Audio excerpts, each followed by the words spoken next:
Hello, my name's Serena and I'm 37 years old. A lot has happened in my life in these last few months and I just thought I'd come on here and share my experience with you.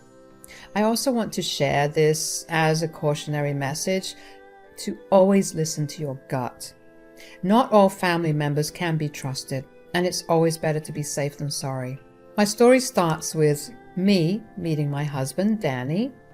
Danny and I met at work. He worked in another department, and we happened to meet at a celebration that our company was having for all the departments.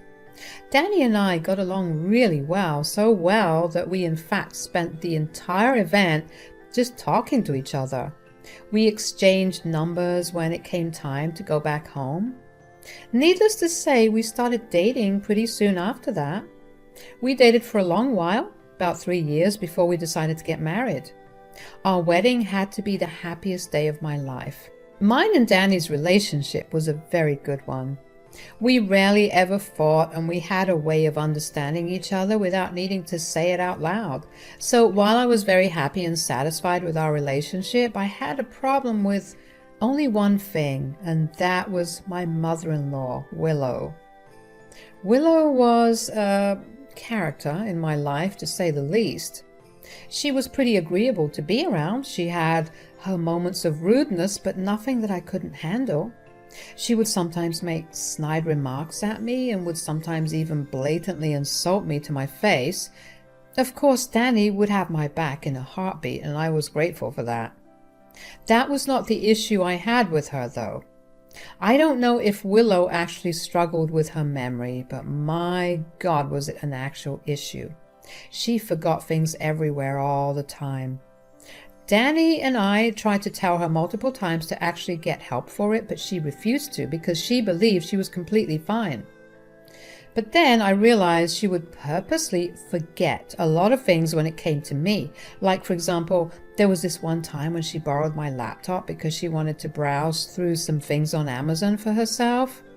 While doing that, she ordered all these expensive things and conveniently forgot that my card information was saved on Amazon. The order was placed using my money, and it was a lot of money. I was upset with her for it, but I let it go because Danny managed to get her to pay me back the money. Another time, Danny and I were planning to go for a short trip, and I needed someone to cat sit for me. None of my friends were available, and my parents were out of town too. I hesitatingly asked Willow to look after my cat. She had to do nothing but come to my house once a day and put food and water in my cat's bowls. She assured me that she would do that.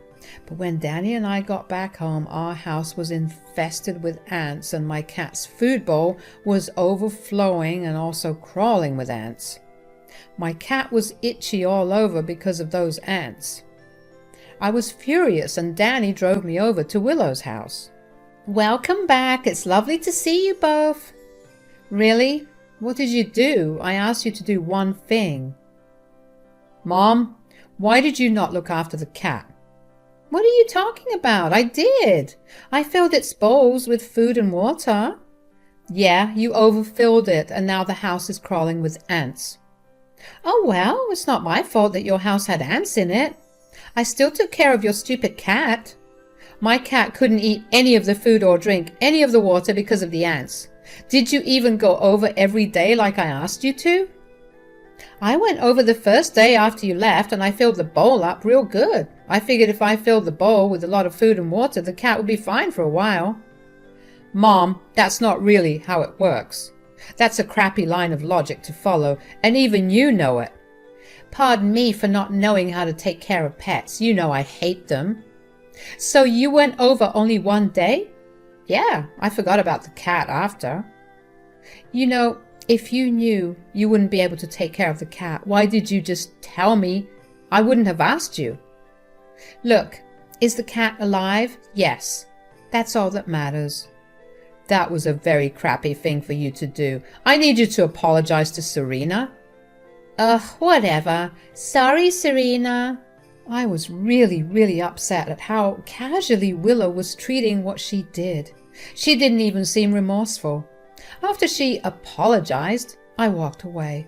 I didn't trust myself to not explode at her. I was fuming, and seeing her act like it was no big deal made me want to wring her neck. Danny followed me back out and apologized on his mother's behalf. Of course, I didn't let him apologize because he had nothing to do with his mother's actions. We got the ant infestation taken care of, and a vet visit later, my cat was doing fine. Now I'm only telling you this story because in hindsight, I should have realized how Willow had always been showing me signs of her callousness and carelessness. If I had fought back to this incident, I could have avoided a lot of pain. About a year after this incident, I got pregnant with my son Eric. The pregnancy was no easy task. I had the worst of all the popular pregnancy symptoms. To make things worse, I went into labor pretty early and Eric was born prematurely. I wasn't allowed to hold my son for a good 2 weeks. Danny and I had it very rough in those 2 weeks. When I was finally able to hold my son, I knew in my heart that I could never let anything bad ever happen to him. Danny felt the same way, and we both decided to not let anyone from either of our families or any of our friends meet our baby. We wanted to have some family bonding time with our child. It would also serve as a way to protect our son during his most vulnerable months. I also took time off from work to take care of my child. Danny and I decided that it would be best for me to stop working until I recovered and our baby was a little older. Thankfully, I didn't have to quit my job. I was given a year's worth of maternity leave, along with the ability to work from home. Before we knew it, 3 years had passed. Eric was growing well and was doing very well for his age. He was adored by everyone in Danny and I's lives. But those 3 years were always racked with either work or taking care of Eric. Danny and I realized that we hadn't spent any real time together, so we decided to go on a date one weekend. Danny happened to mention it to Willow, and she insisted that she babysit for us. At that moment, I had a gut feeling to not let her babysit. I had no idea why. I mean, in my head, there was no way she would actually harm a baby. So after a small discussion with Danny, we agreed to let Willow babysit Eric. Danny and I had a great time on our date. We went back to Willow's place well after we were done with dinner. When we got there, I noticed that Willow's car was not in the driveway. Alarm bells started ringing in my head. Danny was just as confused as I was, but we tried to remain calm. We walked up to the door and rang the bell, only to get no answer. I was panicking at this point, but Danny had a spare key to the house and he got us in. When I went in, Eric was lying in bed crying. He ran up to me and I carried him in my arms. I was furious. Danny had looked around the house and did not find Willow anywhere. Willow had left my child all alone at home for God knows how long. Willow returned 10 minutes after we did, and I angrily asked her where she had been. "Where the hell were you?" "Oh, I got a call from one of my friends. She was in town and asked me to go out for a coffee." "So you just left Eric here when you went to go for coffee?" "Well, what did you expect me to do? Carry the kid with me?" "Of course. Or even just not go. First of all, that's stupid because it would have been annoying to deal with a crying baby when I'm just trying to catch up with a friend. Secondly, the house was a mess. I didn't want my friend to see that." "Are you being serious right now? How are you treating this so casually?" "Look, I made sure Eric was asleep for a while before I left. I didn't think I'd be out for so long, but I lost track of time." "That was very, very irresponsible of you." "You guys are new parents, so I get the freak out. But there's no reason to worry so much. Kids are tougher than you think." "Just shut up. I never want you around Eric ever again." "You can't do that." "Why, what would you have done if Eric got seriously hurt? You're lucky that we're not pressing charges on you." "But he didn't." "Danny, say something. You can't let me not see my grandson because of this." "I'm just disgusted with how casually you're talking about this." "Serena's right, and I support her decision. I don't want you near our son anytime soon." I didn't let Willow come near our family for the next 3 years. Just the thought of her would make my blood boil with rage. She tried to reach out on many occasions, but I ignored her. Danny was on my side, although I knew he didn't like not talking to his mom. I told him that he was free to talk to his mom and visit her. I just didn't want her back in mine or Eric's lives. Danny spoke to her every other weekend, and that was about the extent of our involvement with Willow.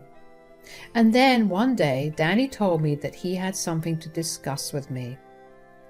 So, there's something I need to discuss with you. Mom has been calling me every day. Oh? What does she want? She keeps apologizing for what she did to Eric 3 years ago. Why is she suddenly apologizing for it? Well, she told me she wanted to see her grandson again. Absolutely not. Yeah, well, that's exactly what I said.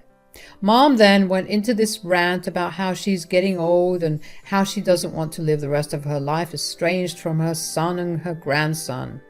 That was a fate she chose for herself.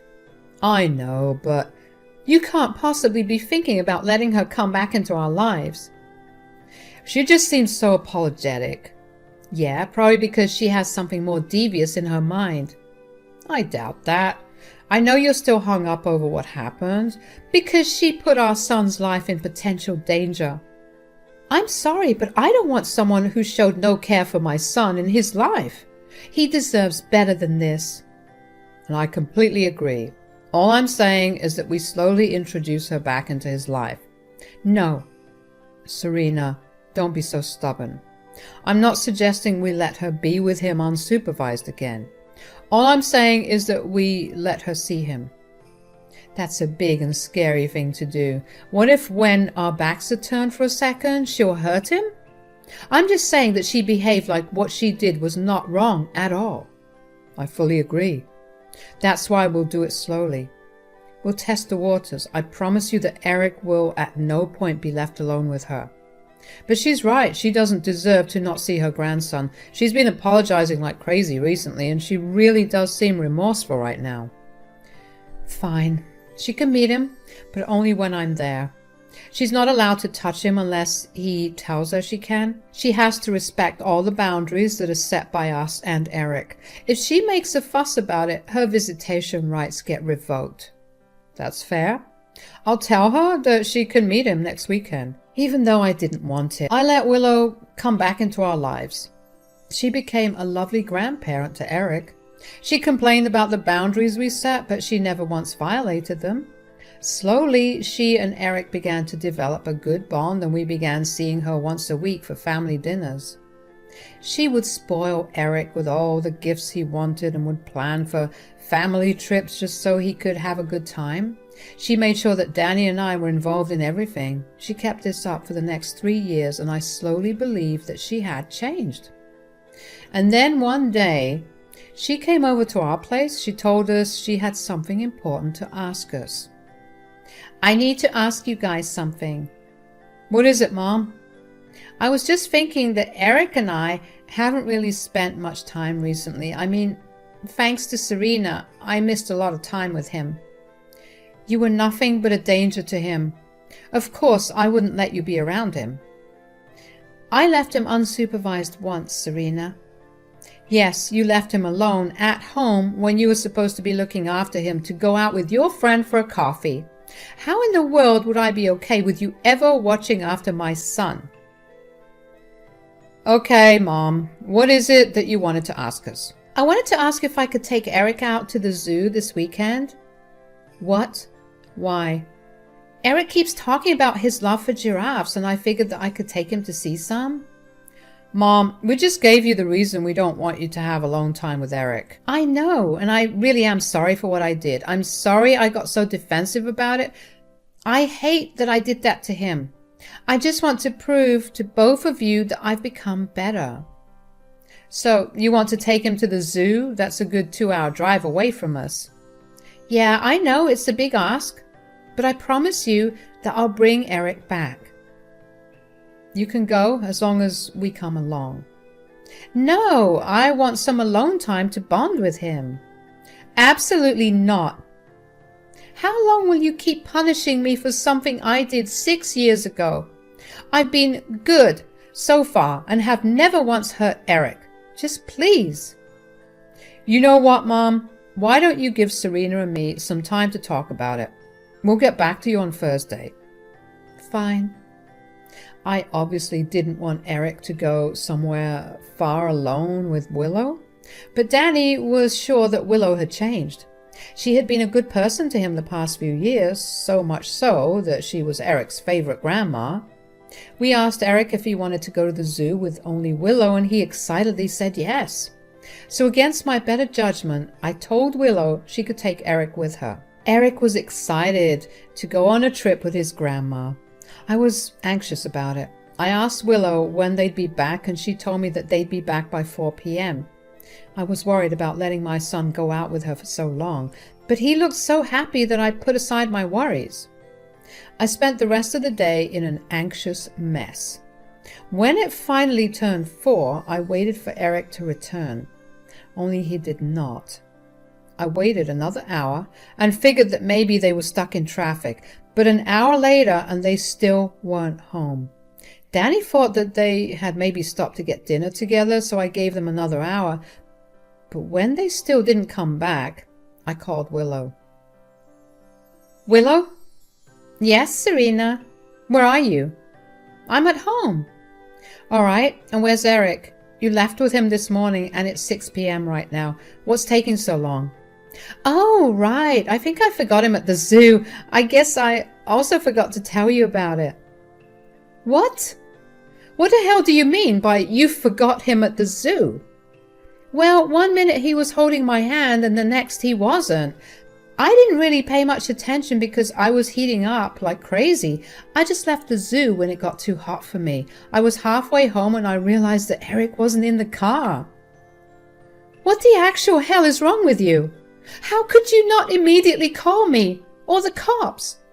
Relax, it's not that big of a deal. The zoo is open until 8 p.m. I'm sure if you leave right now, you'll get there in time to bring him back. How are you being so nonchalant about this? He's just a child. He's old enough to know where to go if he's lost. He'll be fine. You just go collect him right away. I'm going to make sure you live to regret doing this. I hung up the phone on her. I was scared about what was happening with Eric. Danny and I drove as fast as we could to the zoo. Danny kept apologizing for convincing me to let Willow take Eric, but I too should have been smarter about making that decision. It was only natural to trust someone who was supposed to be family. On the way to the zoo, I managed to get in contact with the management, who told me that my son was doing okay and was sitting in the security room. I informed them that my husband and I were on our way, and they assured me that my son was safe and would be there when we got there. When we got there, the zoo had closed, but the security was waiting for Danny and I. They led us to Eric, who began crying as soon as he saw us. He refused to let go of us for a good 5 minutes. The security guards informed us that he had cried for hours until he finally just remained silent the entire time. Danny and I tried to ask him questions, but he refused to talk. He was still scared and wouldn't stop crying. On the drive back home, I sat in the back with him. He kept crying and stopping. My heart hurt for him.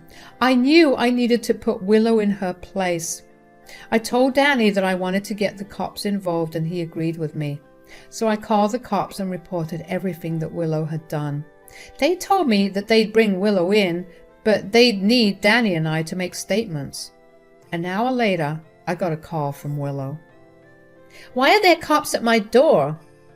I told you that I'll make you regret it. It was not a big deal. You got the police involved in this? You put my child's life in danger. Why would I not get the law involved? You got him back, didn't you? I was only trying to get back at you for keeping him away from me for so long. It's not that deep. So you decided to traumatize my child? All for some petty revenge? The kid'll get over it. You need to stop coddling him. This is why the men in this generation are sensitive as hell. You need to teach your kid to be a man. My child is a child. His gender does not matter. He's expressing how scared he was when you abandoned him in a crowded place hours away from home.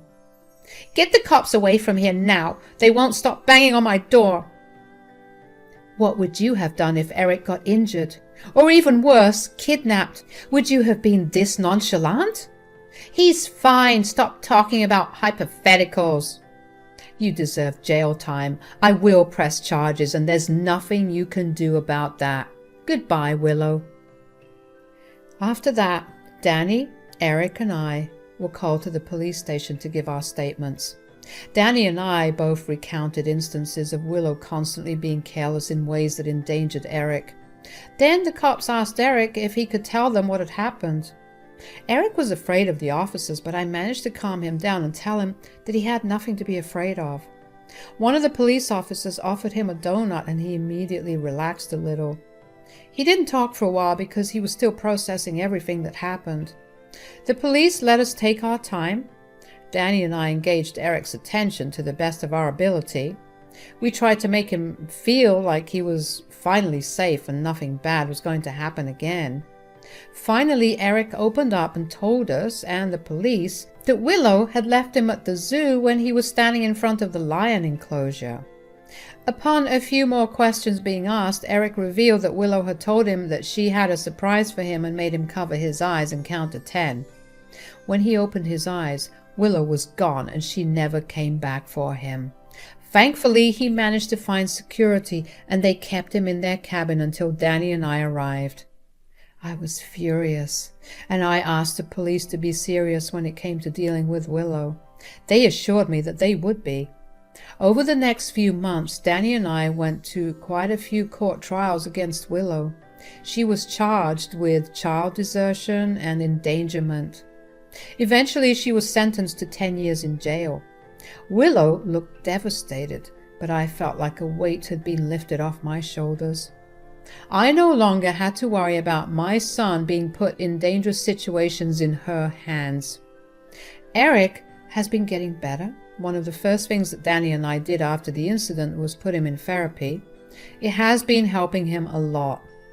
Danny and I are slowly getting through this as well. I know that Danny has been struggling with a lot more considering his own mother put his son's life in danger. It's slow progress, but we're learning to live normally again. Thank you for listening.